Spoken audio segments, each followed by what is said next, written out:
பேர் most demand பண்ணியிருந்தாங்க non veg பண்ணுங்க, ஒரு நான்வெஜ் ஐட்டமும் போடுங்க.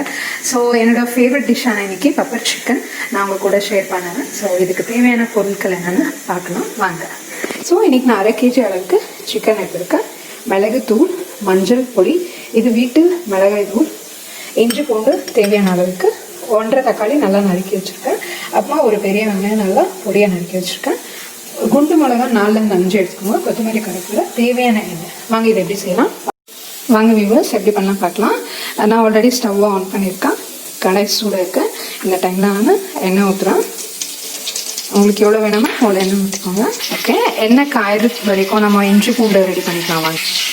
ஓகே, என்னோடய க்யூட்டான உரலில் நம்ம இஞ்சி பூண்டை நசுக்கிக்கலாம். சீரியஸ்லிங்க, அந்த காலத்தில் சும்மாவும் சொல்லியிருக்காங்க, உரலில் அம்மியில் கிரைண்ட் பண்ணாலும் சரி, நல்லா அதுக்கு வர டேஸ்ட்டே வேறு. ஓகே பாருங்க, எவ்வளோ அழகாக நெசிஞ்சிருப்பாங்க. நிஜமாக இதிலெல்லாம் உரலெல்லாம் பண்ணணும்னு வச்சுக்கோங்க, அது கிடைக்கிற டேஸ்ட்டு வேறு. சரி வாங்க, இதை அப்படியே எடுத்துக்கோங்க. வாங்க வணங்க, நல்லா எடுத்துங்க. ஆக்சுவலி கொஞ்சம் சோம்பு ஆட் பண்ணிக்கோங்க, நான் சொல்ல வந்துட்டேன் ஐட்டமில். ஆட் பண்ணிக்கோங்க. இது நல்லா வரட்டும்.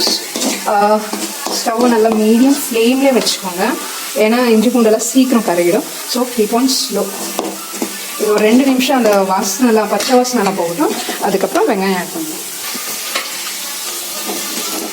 2 நிமிஷம் ஆயிடுச்சு. ஸோ இது கூட நான் இப்போது வெடிக்க வச்சுக்கிற வெங்காயம்லாம் ஆட் பண்ணிடுறேன்.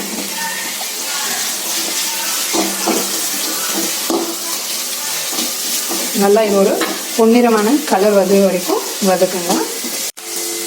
பாருங்க வியூவர்ஸ், வெங்காயம் நல்லா பொன்னிறமாக நல்லா வதங்கியிருக்கு. இஞ்சி பூண்டு எல்லாம் ஒரு நல்ல அழகாக வதங்கியிருக்கு. இப்போ நம்ம இது கூட தக்காளியை ஆட் பண்ணுறோம்.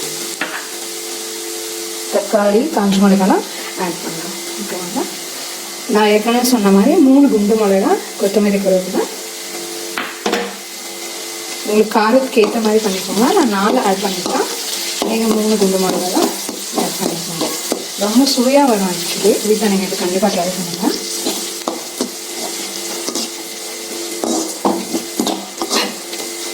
ஓகே, இது கூட நான் டொமேட்டோவும் ஆட் பண்ணுறேன். இது நல்லா வரமாட்டேன், ஒரு நல்லா சாட் பண்ணி விட்டுடலாம். இப்படி சாட் பண்ணிவிட்டு இது கூடவே நம்ம சிக்கனையும் ஆட் பண்ணிடலாம். ஏன்னா சிக்கன் கூடவே இந்த தக்காளியும் வெங்காயம் அந்த மிளகாய் எல்லாம் ஜூஸ் சாறு நிறங்கும். அப்போ நம்ம அது 15 நிமிஷம் வேணும். ஓகே, ஒரே ஒரு நிமிஷம் இது நல்லா கலரி விட்டுக்கோங்க. ஒரு 2 நிமிஷம் தக்காளி இந்த மாதிரி நல்லா வதங்கின உடனே நம்ம இது கூட ஓகே தேவையான உப்பு, அப்புறமா மஞ்சள் பொடி, மஞ்சள் தூள்,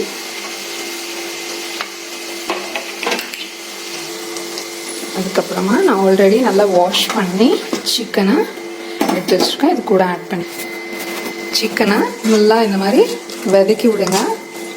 ஒரு 10 நிமிஷம் இதை நம்ம மூடி வச்சிடலாம். இது கூட நல்லா அந்த தக்காளி சாரும், அப்புறம் இஞ்சி பூண்டு, மிளகாய், கொத்தமல்லி இதெல்லாம் நல்லா பிளெண்ட் ஆவாங்க. ஒரு 15 நிமிஷம் விட்டு நம்ம மிளகாய் தூள் தேவையான அளவுக்கு போட்டு தண்ணி ஊற்றி, அதுக்கப்புறமா சுண்ட வர டைமில் பெப்பர் போட்டு இறக்குறது. Very simple actually. 15 நிமிஷம் விட்டு பாருங்கள் வியூவர்ஸ், 15 நிமிஷம் ஆச்சு. தண்ணியெல்லாம் பாருங்கள் எப்படி விட்டுருக்கு சைடில். நம்ம எதுவுமே தண்ணியெல்லாம் ஊற்றவே இல்லை.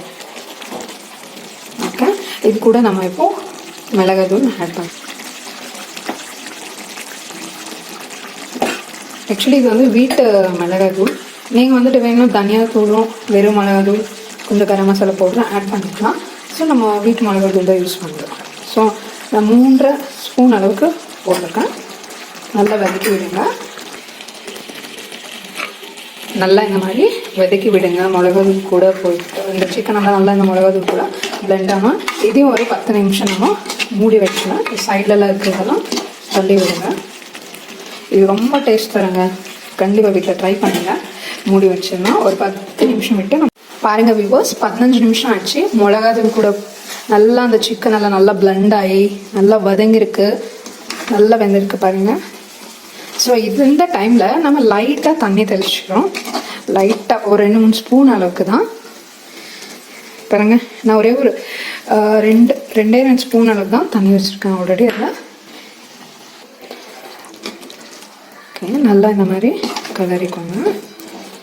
இது ஒரு 10 நிமிஷம் நல்லா இந்த தண்ணியெல்லாம் சுண்டட்டும். இது சுண்டி ஆனோம்னா நம்ம பெப்பர் தூள் போட்டு இறக்கிடலாம். Very simple and easy dish இது. பாருங்கள், 10 நிமிஷம் ஆச்சு. நல்லா தண்ணியெல்லாம் சுண்ட விட்டுருக்கேன்.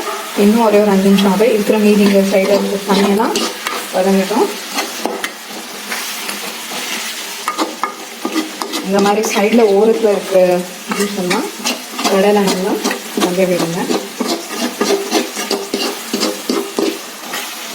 இன்னும் ஒரே ஒரு 5 நிமிஷம் பாருங்கள். சுட ரெடியாக இருக்குது.